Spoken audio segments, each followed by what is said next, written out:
50 years of MFP, 5 decades of our legacy.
The MFP is one of those programs that should have its longevity, should last really, really, really long time, because people and next generations of academics would benefit very much from it. It's been critical to my career trajectory. One of the key things was the connections it provided to mentors, resources, colleagues, and cohort members who became peers. As a first-generation student coming from a Pell-eligible household, the MFP fellowships provided essential support for me, financial and through mentorship, to confidently pursue my field of study. MFP has made it so I can attend to my dream of being a social worker and doing work with QT BIPOC folks in therapy. The financial support programs and networking were instrumental in helping me discover a world I did not know existed. The CSWE MFP fellowship has just been so foundational to my future career and everything that I'll be doing within social work. For me, it has not only been just a monetary stipend, but so much more than that. It's been networking and community. Meeting people as part of the MFP really helped me to feel grounded and to feel like I had a place in the academy and in the social work profession. Just to feel connected to something greater and to feel that I'm part of a larger movement of creating change is pretty incredible. What I found was really the support system. A support system structurally there, but also then with the other fellows. I have colleagues that went through the program with me that are still my sources of support, that helped me to be a Black woman in academia. That's what MFP stands for: possibilities, exposure, positioning. We lobbied on Capitol Hill, and it was an incredible experience. We met with representatives. I'm able to talk to representatives, senators within my state and talk about important social issues like school social workers in schools and mental health is truly impactful.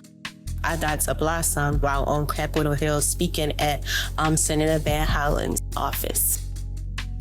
I had the opportunity to chair the working group of experts for the Congressional Black Caucus Emergency Task Force on Black youth suicide. And that working group led to the creation of the report, Ring the Alarm, the Crisis of Black and Youth Suicide in America, which then became the basis of federal legislation. It's nice to know as a social worker that there are people working on our behalf on the other side in administration and federal work that is working to make sure that, those of us who are trying to heal communities and help communities, they have the power and the accessibility and the ability to support us. And I knew that this was a fellowship before my doctoral education ended that I would try my hardest to be a part of. MFP was able to give me the guidance, provide me the mentoring, open me up to different networking opportunities so that I could achieve each milestone. The formal and informal networking across generations of MFP is vital. Being at a conference and talking with other social work leaders helps us address the mental health and substance use needs in our communities through scholarship, teaching, and our service activities. MFP is a family. And once you are in it, you can depend on the support from your colleagues forever. I will be grateful forever for the experiences that I have had as a fellow. It's important to reduce mental health disparities and improve outcomes for underserved racial and ethnic populations because the problems are long-standing and we need to make progress. We need to, one, have the data to help solve these social problems, two, teach students to be able to work with a range of populations, and three, support people to work in the community. Students come in and lack of resources and really just needed a way to fund their passion.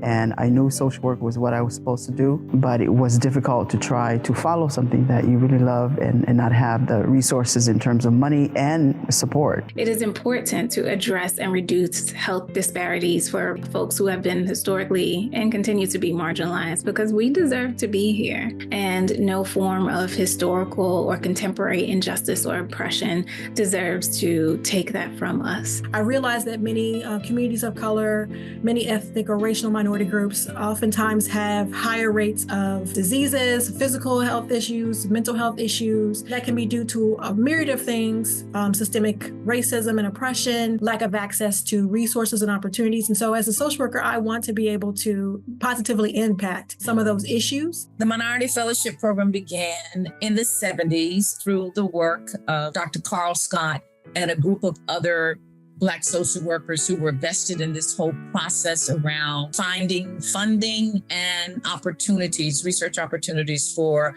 minority students to engage in research around mental health and substance abuse. The program was designed to increase the number of underserved students in social work education.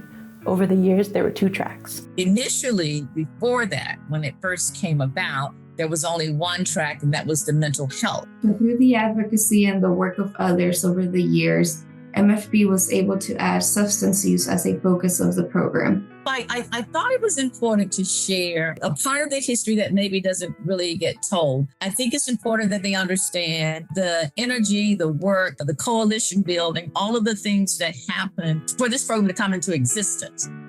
You know, there were a number of people behind the scenes that really worked to do this. And it was through their work, through their advocacy, through their efforts that got us the first set of funding that came from this program. The organization got like a very small group of money, a small pot of money just to get started. And as over time, as the program grew and the need around mental health and substance abuse became more apparent, is when SAMHSA agreed to work with CSWE and the other groups around the funding. Once I got into the program and had an opportunity to work with Dr. Francis, she coined this phrase around the blue dot. Blue dots refer to the little blue stickers that Dr. Francis Aracelis used to put on our coats so that we could be identified as minority fellowship programs. And that was a way to begin a conversation. Wow, this is taking me back several decades, but I remember preparing to go to CSWE as an MFP fellow. And Dr. Aracelis Francis, who was the director of that program, always made sure that the fellows came in on time and attended the Carl A. Scott Memorial Lecture. And it was so important to understand the impact of minoritized individuals in the profession in terms of really pushing the needle forward.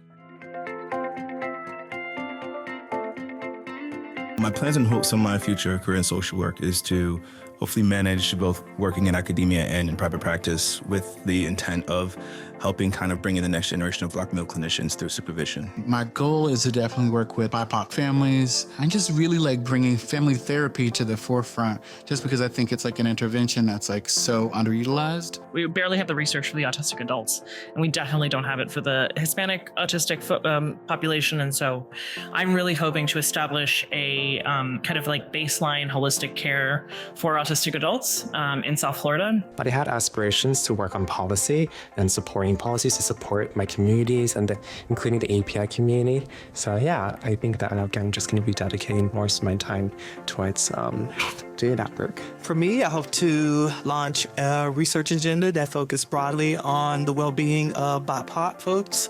And I also I hope to be a pracademic and have one foot out in the community, building some type of agency that tailors to the mental health and substance use needs of marginalized groups. What I'd say to current MFP fellows is value the people you meet and the trainings you receive. You are part of an amazing MFP network across disciplines that spans over 50 years.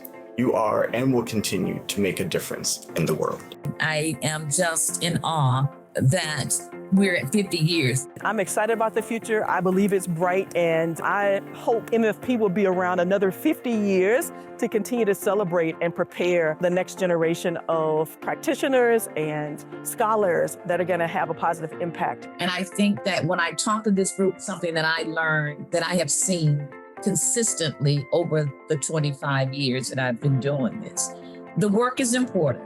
The work is very important. No, seriously. Continue working to do the kind of lobbying that would continue support.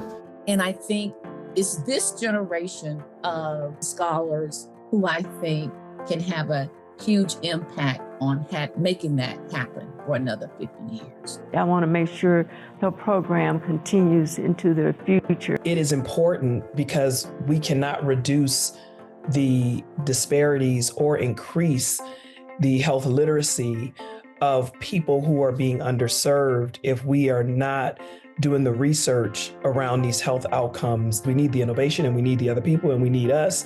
We need the research, because that is the only way we're going to see change. It is all of those things, plus the continued support of the MFP community that will help MFP last another 50 years. And I'm excited about that. I'm excited about the future. I'm so excited for MFP and what this next 50 years holds, not only for the fellows and that, but for the program itself.